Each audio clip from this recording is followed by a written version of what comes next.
Hello everyone, आप सब कैसे हैं। मैं उम्मीद करता हूं कि बहुत अच्छे होंगे और अपनी पढ़ाई को बहुत अच्छे से कर रहे होंगे। मैं आकाश कुमार बढ़ाना आईसीटी वर्चुअल क्लासरूम में आपका बहुत बहुत स्वागत करता हूं मेरे प्यारे बच्चों। जैसा आपको पता है कि हमारी 9th क्लास है और 9th क्लास में हम लोग देख रहे हैं आपका इकोनॉमिक्स और हमारा चैप्टर नंबर 4 आपका प्रारंभ हो रखा है, जिसमें हम देख रहे हैं भारत में खाद्य सुरक्षा, यानी कि भारत में हम लोग फूड सिक्योरिटी के विषय में पढ़ रहे थे। लेक्चर में अभी तक हमारे आपका 3-4 लेक्चर हो चुके हैं इस पूरे चैप्टर में। अंतिम रूप से हमने आपका बफर स्टॉक को समझा और जो हमारी आपका पीडीएस सिस्टम है उसकी हमने व्यापकता देखी और भारत सरकार ने गरीबी को और भुखमरी को दूर करने के लिए कौन कौन सी योजनाएं चलाई हैं उनके विषय में हमने देखा और साथ में हमने पीडीएस की वर्तमान स्थिति को भी पढ़ा कि पीडीएस की वर्तमान स्थिति क्या है। अभी मैं जानना चाहता हूं कि ऐसे कितने बच्चे हैं जिन्होंने लेक्चर को बहुत अच्छे से पढ़ा है, बहुत अच्छे से समझा है और कोई भी ऐसा डाउट है जो आपको चैप्टर में समझ नहीं आ रहा है, कोई भी आपकी क्वेरी है, कोई भी आपका प्रश्न है, आप मुझसे पूछ सकते हैं मेरे प्यारे बच्चों। किसी भी स्कूल का कोई भी बच्चा अगर आपका डाउट है आप मुझसे पूछ सकते हैं मेरे प्यारे बच्चों। क्लियर है? अगर आपका डाउट है आप मुझसे पूछिए, नहीं तो हम चैप्टर के साथ बढ़ेंगे आगे। देखिए, ध्यान देना है बच्चों आपको इस चैप्टर के माध्यम से। अगर कुछ भी चीज़ आपको समझ नहीं आती है आप मुझसे पूछ सकते हैं। जब कल हम लोग अंतिम चैप्टर इसको पढ़ रहे थे तो इस चैप्टर में हमने बहुत सारी चीज़ों को आपका देखा था और एक एक करके हमने इन सारी चीज़ों को इसके अंतर्गत आपका पढ़ लिया था। क्लियर है? आज हम लोग जो है इससे आगे आपका बात करने वाले, आज हम लोग जो है शुरू करेंगे सार्वजनिक वितरण प्रणाली की वर्तमान स्थिति को एक बार हम लोग फिर देख लेंगे और फिर उसके साथ देखिए ये पूरा वैसे मैं पढ़ा चुका हूं किस तरह से बहुत सारे ब्लॉकों को आपका लक्षित कर इन सब चीजों को आपका प्रारंभ किया गया और क्या स्थिति इसमें रही है, कितनी खाद्यान्न की मात्रा है, क्या क्या चीजें इसमें उपलब्ध होती हैं, इन सभी को हम लोग आपका देखेंगे। चलो कोई नहीं, एक बार हम लोग क्या करते हैं, सभी बच्चे मिलकर हम लोग अपने इस चैप्टर को हम इससे आगे प्रारंभ करते हैं। चलिए, कोई भी एक बच्चा किसी भी स्कूल से खड़ा हो, माइक ले, मैं आपको सिस्टम के माध्यम से आपको अनम्यूट कर दूंगा और आप चैप्टर को पढ़ना प्रारंभ करें। देखिए क्रम बड़ा सिंपल है, आप लोग पढ़ेंगे, जैसे ही आपका पैराग्राफ समाप्त होगा आप रुक जाएंगे, फिर उसके बाद मैं सारे पैराग्राफ को आपको एक्सप्लेन करूंगा कि क्या मीनिंग है इस पैराग्राफ का, फिर उसके बाद हम लोग नेक्स्ट पैराग्राफ की तरफ बढ़ जाएंगे। क्लियर है? चलिए, किसी भी स्कूल से कोई भी बच्चा आपका वॉलंटरी खड़ा हो और चैप्टर को पढ़ना प्रारंभ करें। हम जैसे हम लोग आपका सब मिलजुल कर आपका पढ़ते हैं उसी क्रम में हम लोगों को ये चैप्टर पढ़ना है कोई और बच्चा किसी भी स्कूल से? चलिए, ध्यान देंगे, फिर भी हम लोग जो अपना क्रम जिस तरह से हम लोगों ने जारी रखा है हम उस पर अपना विशेष ध्यान देंगे और अपनी पढ़ाई को आगे बढ़ाएंगे। देखिए, इन वर्षों के दौरान सार्वजनिक वितरण प्रणाली मूल्यों को स्थिर बनाने और सामर्थ्य अनुसार कीमतों पर उपभोक्ता को खाद्यान्न उपलब्ध कराने की सरकार की नीति में सर्वाधिक और प्रभावी साधन सिद्ध हुई है। अब देखिए, जो हम जिस आपका पीडीएस की बात कर रहे हैं, इस पीडीएफ की जो आपकी स्थिति बनी हुई है आपका पूरे पीडीएस में, और सबसे बड़ी हम लोग ये देख रहे हैं कि जिस तरह से इसने आपकी जो हमारी कीमत है उनमें तो आपका स्थिरता लाई है और उपभोक्ताओं को खाद्यान्न चीजें आपका उपलब्ध करा रही है।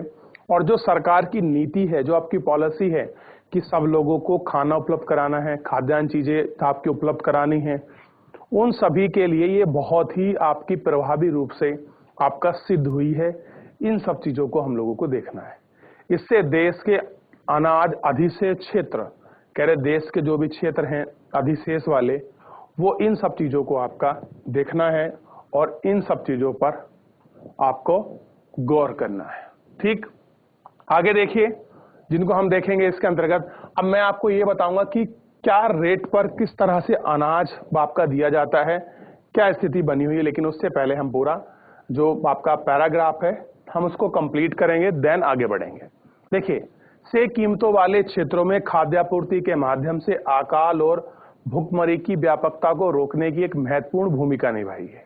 अब देखिए, इस बात के पीडीएस ने क्या करा है कि जो अकाल की स्थिति में, भुखमरी की स्थिति में जो आपका व्यापक भूमिका निभाई। अब देखिए, कहीं पर अकाल आ गया है, कहीं पर बाढ़, आपदा, सूखा, आपके भूकंप, ये सारी स्थिति हो गई हैं, या कहीं पर आपका भुखमरी फैली हुई है, तो ऐसी स्थिति में इस आपका पीडीएस के माध्यम से लोगों तक भोजन की पहुंच उपलब्ध कराई है सरकार ने। चाहे अकाल की स्थिति हो या भुखमरी की, वहां इसने एक सफल रूप में लोगों के सामने खड़ी हुई है। क्लियर है? इसके अतिरिक्त आमतौर पर निर्धन परिवारों के पक्ष में कीमतों का शोधन होता रहा है। अब देखिए, अब बाजार में रेट जो मर्जी हो, लेकिन गेहूं हो, चावल हो, चीनी हो, दाल हो, चाहे आपका मिट्टी का तेल था, अब पुराने समय में अब नहीं है, उन सबको एक बहुत ही किफायती कीमत पर, बहुत ही न्यूनतम दर पर लोगों को आपका प्राप्त कराया गया है। न्यूनतम समर्थित कीमत और अधिप्राप्त ने खाद्यान्नों के उत्पादन में वृद्धि में योगदान दिया है। अब देखिए, हम क्या देते हैं, हर फसल पर न्यूनतम समर्थन मूल्य, जिसका बोलते हैं एमएसपी, मिनिमम सपोर्ट प्राइस, आपने सुना होगा।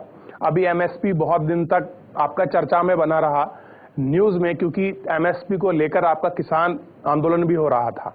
ध्यान दीजिए, एमएसपी पे क्या होता है, जब भी कोई फसल होती है, जब भी उसकी बुआई का समय आता है, तो सरकार क्या करती है, अपने जो हमारे किसान हैं उनको प्रोत्साहन देने के लिए राज्य सरकार क्या करती है, एक कीमत जारी करती है, उसको बोलते हैं एमएसपी, यानी कि न्यूनतम समर्थित मूल्य। उसमें सरकार कहती है आपका जितना भी गेहूं चावल होगा, इस न्यूनतम रेट पर सरकार आपसे सारा चावल आपका खरीद लेगी। यानी किसानों को विश्वास दिलाती है कि आपकी फसल बर्बाद नहीं होगी, आपकी फसल घर में नहीं रहेगी, सरकार उसको कम से कम इस रेट पर आपसे खरीद सकती है, आप ज्यादा रेट पर किसी को भी बेच सकते हैं। इसलिए क्या होता है, एमएसपी जारी होता है। और हर वर्ष गेहूं, चावल, अनाज, दाल, मटर, सरसों, जितने भी हमारी खाद्यान्न आपकी फसलें हैं, उन पर क्या होता है, आपका एमएसपी जारी की जाती है। यह आपको ध्यान रखना है। अब मेरा प्रश्न है, भारत में कितनी फसलों पर एमएसपी दिया जाता है? अब आपको नंबर बताना उन फसलों पर कि ऐसी कितनी फसल हैं जिन पर एमएसपी दिया जाता है, यानी कि न्यूनतम समर्थित जो आपकी कीमत है या मूल्य है, सरकार देती है, उन फसलों का आपको बताना है। क्लियर है? ध्यान रहेगा। और इससे क्या होता है कि जो आपके एग्रीकल्चर के जो लोग हैं, जो उसमें एग्रीकल्चर में संलग्नित हैं, जो भी आपके किसान लगे हैं, इस न्यूनतम समर्थित कीमत से क्या होता है, उनको आपकी सुरक्षा प्रदान होती है, कम से कम सिक्योरिटी बनी रहती है कि अगर मेरा खाद्यान्न, मेरा गेहूं चावल अगर किसी ने नहीं खरीदा, तो कम से कम इस न्यूनतम कीमत पर सरकार मेरी इन सब चीजों को खरीद सकती है। इसलिए क्या करते हैं, आपका न्यूनतम समर्थित मूल्य जो है किसान उनको आपका सरकार आपका प्रोवाइड कराती है।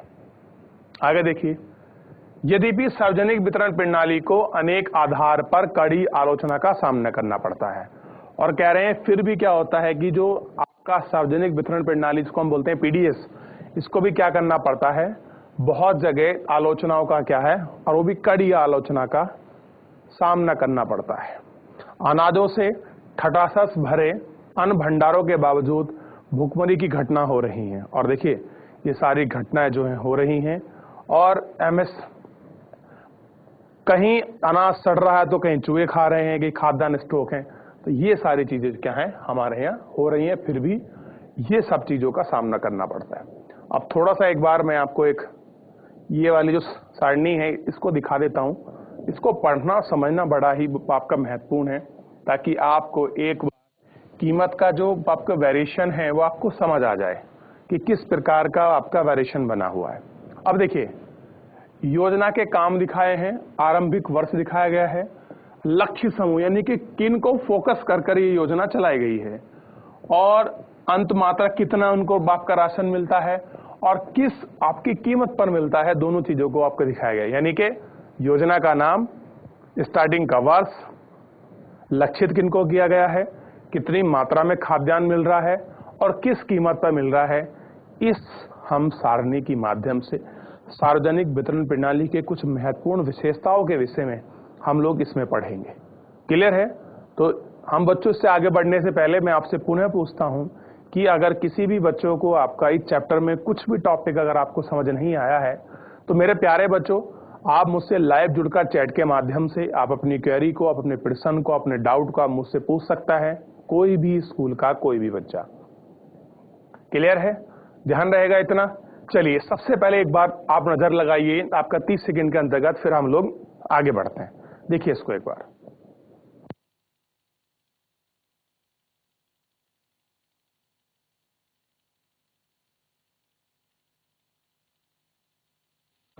देख लिया बच्चों आप लोगों ने? आगे बढ़े इससे, ध्यान दीजिए आप लोग।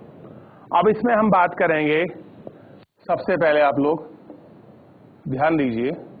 देखिए सार्वजनिक वितरण प्रणाली को देखते हैं। ये हमने कब शुरू की? 1992 में। और क्या रखा कि सब लोगों को हम लोग क्या करें कि खाद्यान्न की चीजें उपलब्ध कराएं। इसमें अभी कोई लिमिट नहीं रखी गई है, लेकिन हाँ इसमें एक लिमिट बता देते हैं कि आपको 25 किलो गेहूं मिलेगा एक परिवार को, जिसमें 4 फैमिली के मेंबर होंगे, और आपको 15 किलो चावल मिलेंगे, 5 लीटर मिट्टी का तेल मिलेगा, 2 किलो आपको चीनी मिलेगी, 1 किलो आपको नमक मिलेगा। इस तरह की चीजें रखी गई हैं। इसमें ऊपर नीचे होता रहता है सरकार के समय के अनुसार, लेकिन इसमें एक चीज बड़ी फिक्स की गई है, उसको आपको विशेष रूप से ध्यान देना है। अब मुझे बताइए, इस सार्वजनिक वितरण प्रणाली के अंतर्गत गेहूं की कीमत देखिए, 2 रुपए 34 पैसे। क्लियर है? और 2 रुपए 89 पैसे में चावल है। मुझे बताइए कि इतनी कम कीमत पर क्या गेहूं चावल मिल सकता है? किलो के हिसाब से हम लोग बात कर रहे हैं, प्रति किलो का रेट है। अब बताइए, मिनिमम मेरे हिसाब से आज के समय में भी 19 या 20 रुपए किलो का रेट है गेहूं का। और कितने में मिल रहा है आपको? 2 रुपए 34 पैसे। आप इसको 3 रुपए मान लीजिए, क्योंकि जो दुकानदार है कंट्रोलर, वो उसमें अपना ऐड करता है किराया भाड़ा, और 3 रुपए में आपको गेहूं दे देगा और 3.5 रुपए में आपको चावल दे देगा। अब मुझे बताइए कि इतने कम रेट पर आपको खाद्यान्न उपलब्ध हो रहा है। क्या बताइए कि क्या कोई भारत में ऐसा घर या परिवार होगा जो बच्चा आपका भूखा सोएगा या कोई व्यक्ति? नहीं, मैं नहीं मानता, क्योंकि इतनी आपका किफायती दरों पर अगर ये चीजें आपको उपलब्ध हो रही हैं तो इसमें तो कोई बहुत बड़ी समस्या आपकी है नहीं, क्योंकि सारी चीजें आपको बहुत आसानी से, बहुत अच्छे से ये सारी चीजें उपलब्ध कराई जा रही है। दूसरा है संशोधित सार्वजनिक वितरण प्रणाली, इसके विषय में भी पढ़ा है। ये कब है? 1992 में शुरू हुई। और इनको ध्यान रखना है, जो हमारे पिछड़े ब्लॉक हैं, यानी कि जो आपके ब्लॉक, देखिए हमारे यहाँ आपका एक चेन सिस्टम बना हुआ है डेवलपमेंट प्रोसेस का। ब्लॉक स्तर होता है, उसके बाद जिला स्तर होता है, राज्य स्तर होता है, और फिर आपका बच्चों आपका केंद्र स्तर होता है। तो ये ब्लॉक लेवल पर शुरू किया गया है, और हमने लक्षित किया था 1700 ऐसे ब्लॉक को कि जो आपके बहुत पिछड़े हैं, जो आपके भूखमरी में बहुत आगे हैं। उसमें आप देखिए कितना मिलेगा। इसमें अगर हम लोग संख्या की बात करें खाद्यान्न की, तो इसमें 20 केजी की बात की गई थी। कितना किया गया? 20 केजी का। लेकिन इसमें रेट का थोड़ा सा आपको डिफरेंट मिलेगा, आपको वेरिएशन जो है आपको मिलेगा। गेहूं क्या रेट मिलेगा? 2 रुपए 80 पैसे। चावल क्या मिलेगा? 3 रुपए आपको 77 पैसे में मिलेगा। यानी कि आप गेहूं मान लीजिए 3 रुपए और चावल मान लीजिए 4 रुपए। तो ये रेट है गेहूं का और आपके चावल का। आप इसको देखिए और समझिए कि इस रेट पर ये सारी चीजें इनको आपको प्रोवाइड हो जाएंगी। क्लियर है? ये आपको ध्यान रखना है, ठीक है? और ये आपको पढ़ना है। क्लियर है? तो आप इनको देख लीजिए और आप इनको समझ भी लीजिए। आगे बढ़िए। अगला बात करते हैं हम लोग आपका लक्षित सार्वजनिक वितरण प्रणाली का। ये कब शुरू हुई? 1997 में। क्लियर है? और इसमें किसको आपका चिन्हित किया गया? जो आपके निर्धन हैं और गैर निर्धन, बीपीएल और एपीएल, बिलो पॉवर्टी लाइन, अपर पॉवर्टी लाइन। बीपीएल की फुल फॉर्म है बिलो पॉवर्टी लाइन, यानी कि बिलो मतलब गरीबी रेखा से नीचे आपका जीवन यापन करने वाले लोग। एपीएल मतलब अपर, यानी कि बिलो पॉवर्टी लाइन से ऊपर आपका जीवन यापन करने वाले लोग। देखिए मैं बता चुका हूं, एक हमने गरीबी रेखा का निर्धारण किया था, इसके जो नीचे हैं वो कौन से हैं, वो हैं आपका बीपीएल और ये कहाँ है, एपीएल है। ठीक है, ये आपको ध्यान रखना है।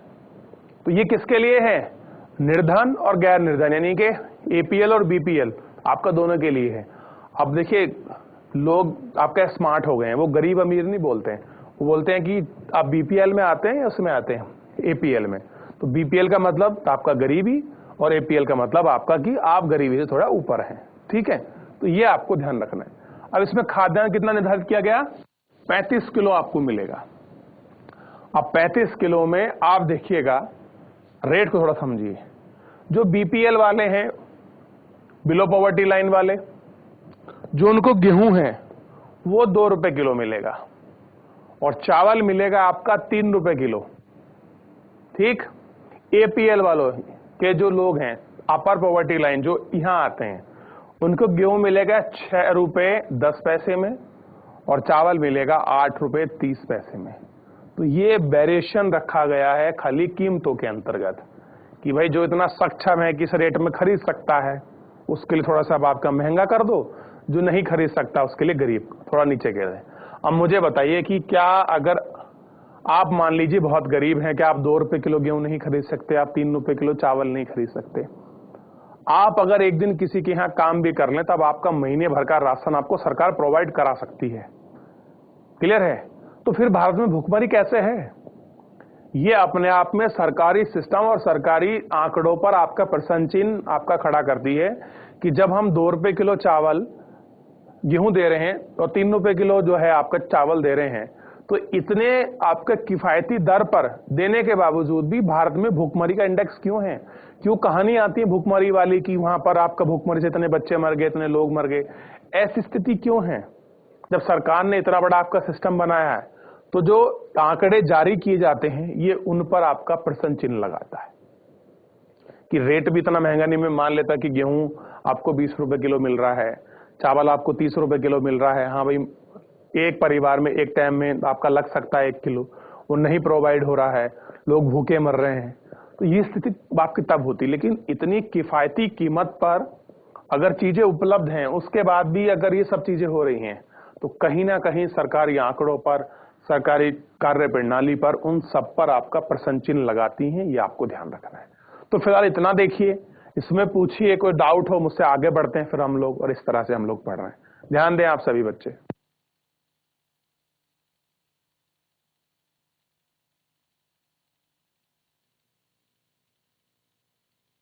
एक अगली योजना आई थी 2002 में, अंत्योदय अन्न योजना। ये भी बड़ी इंपॉर्टेंट रही और इसमें देखिए, इसमें तो आपको रेट बहुत अलग हो जाएंगे आपके क्लियर। ये भी इससे संबंधित थी। निर्धनों में सबसे निर्धन जो आपका गरीब हैं और बहुत गरीब हैं उनके लिए क्या मिलेगा आपको, 35 केजी आपको खाद्यान्न मिलेगा, 2 रुपए किलो गेहूं, 3 रुपए किलो चावल मिलेगा। अब ये मत कहना कि ये योजना के समान है इसके रेट, नहीं, ये योजना अलग है और ये योजना अलग है, दोनों अलग अलग है।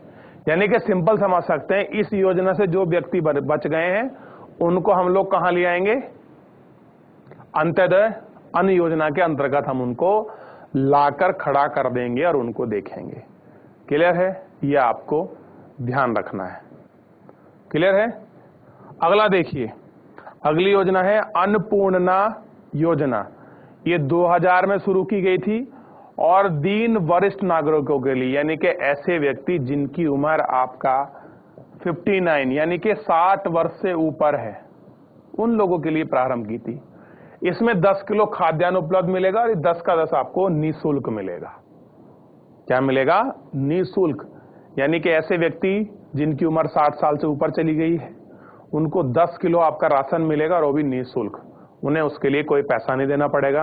आप कहेंगे सर 10 किलो तो अगर आपका निःशुल्क मिल रहा है, कोई व्यक्ति 11 किलो खाएगा, कहां से लेगा? तो उसके लिए ऑप्शन रखा है सरकार ने, अंत्योदय अन्न योजना का, सार्वजनिक वितरण प्रणाली का और आपका लक्ष्य वितरण प्रणाली का। यहां से वो अपना सिस्टम खरीद सकता है। तो देखिए सरकार कितनी योजना चला रही है ताकि भुखमरी समाप्त हो। हमारे पास गेहूं चावल की कोई कमी नहीं है, बच्चों एक रिपोर्ट अभी आई थी, आप चौंक जाएंगे कि हमारे यहाँ कितने हजार टन तो गेहूं और चावल को चूहे ने खाकर खराब कर दिया। और आप हर साल न्यूज पढ़ते हैं कि कितना गेहूं चावल आपका बारिश में आपका सड़ गया, गल गया। जब रिपोर्ट आती है तो खुद कहते हैं कि हमारे पास रखने के लिए स्टॉक ही नहीं है, हम रखे कहां से। तो इन सब चीजों को हमको ध्यान रखना है। अगला हम इसको देखते हैं और इसमें जो थोड़ी और चीजें हैं हम उनको पढ़ने की कोशिश करते हैं और देखते हैं कि क्या स्थिति इसके अंदर बनी हुई है। अगला देखिए, राष्ट्रीय खाद्य सुरक्षा अधिनियम 2000। अब मैंने कहा था ना, एक एक्ट बना दिया भारत सरकार ने। कौन सा एक्ट था? खाद्य सुरक्षा अधिनियम 2013। अब इसमें किस लोगों को चिन्हित किया गया है? योग्य परिवार जो उसके लायक हैं। इसमें क्या है? 5 किलो प्रति व्यक्ति प्रति माह। अब आपको 5 किलो चीज मिलेगी प्रति व्यक्ति प्रति माह। गेहूं का रेट 2 रुपए किलो होगा, ध्यान दीजिए आप इसमें। गेहूं का क्या रेट होगा आपका? 2 रुपए किलो। चावल 3 और अनाज में जो बहुत सारी अन्य चीजें मिलती है एडिशनल, वो क्या मिलेंगी? 1 रुपए। अब बताइए बच्चों, इससे सस्ता कहीं कुछ मिल सकता है जितना भारत सरकार आपको प्रोवाइड करा रही है लोगों को? अब ये चीज पूरे भारत में आपकी लागू होती है, चाहे कोई कमाए या ना कमाए, सरकार इतना कर सकती है कि वो घर बैठा खा सकता है जीवन भर। ठीक है, खाने की व्यवस्था तो कौन कर देगी? आपका सरकार।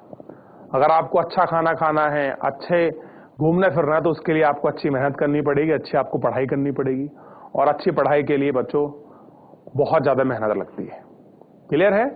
नहीं तो सरकार आपको राशन देगी, आप इसे महाराशन में खा सकते हैं। तो पूरी व्यवस्था को आप समझिए कि किस तरह से सरकार आपका भूखमरी को, गरीबी को कम करने के लिए अपना सिस्टम लागू कर रही है। क्लियर है? आप ध्यान रख लीजिए।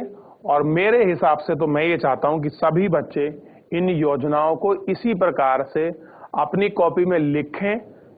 इस तरह से आपका 1 2 3 4 5 कॉलम बनाएं और 5 कॉलम में आपका 1 2 3 4 5 6 योजनाओं को लिखें, उनके वर्ष लिखें, चिन्हित लिखें, राशन लिखें और मूल्य लिखें और इसको फटाक देना से कॉपी करें। जल्दी लिखिए इसको।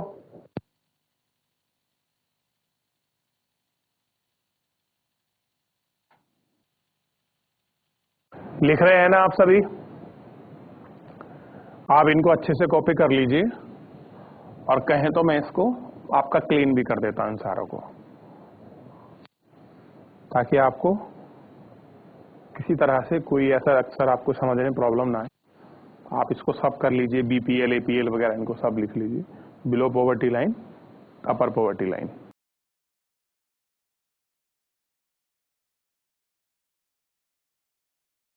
ठीक है, आप इनको कॉपी करिए अच्छे से, फिर हम लोग इसमें देखते हैं, आगे बढ़ेंगे। कॉपी कर लीजिए।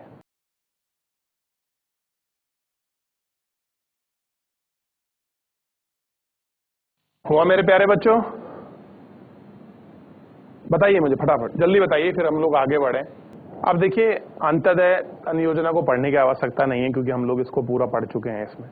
ठीक है, जल्दी आपको लास्ट 30 सेकंड का मैं आपको समय दे रहा हूं, आप इसको जल्दी जल्दी अब कॉपी कर लीजिए, फिर आगे बढ़ेंगे। चलिए आगे बढ़ते हैं। अब देखिए, बफर स्टॉक में थोड़ा सा इसमें दिया गया है कि बफर स्टॉक का जो स्तर है करोड़ टन में गेहूं चावल के मानक को आप देख लीजिए। जनवरी का माह आपको मिलेगा 0 से लेकर 700 करोड़ टन तक इसका नंबर दिया गया है। आप देखिए जुलाई के माह में कहां तक जाता है ये बफर स्टॉक। ठीक है, ध्यान देंगे इसका। नॉर्मल है और ये एक्चुअल है। ये जो है आपका एक्चुअल वाला है और ये नॉर्मल है। आप देखिए, ग्राफ में आपको सिखाऊंगा, 12th क्लास में आपको ग्राफ बनाने सिखा दूंगा मैं। इतना इशू नहीं है कि आपको ग्राफ नहीं आए। आगे देखिए, अब देखिए वर्ष 2014 में एफसीआई के पास गेहूं और चावल का भंडार 65.2 करोड़ था। न्यूनतम बफर स्टॉक से बहुत अधिक है, फिर भी बफर स्टॉक कीर्तिमानों में लगातार आपका ऊंचा बना रहा। सरकार द्वारा शुरू की गई विभिन्न योजनाएं अधीन खाद्यान्नों के वितरण के संबंधित स्थिति में सुधार हुआ है।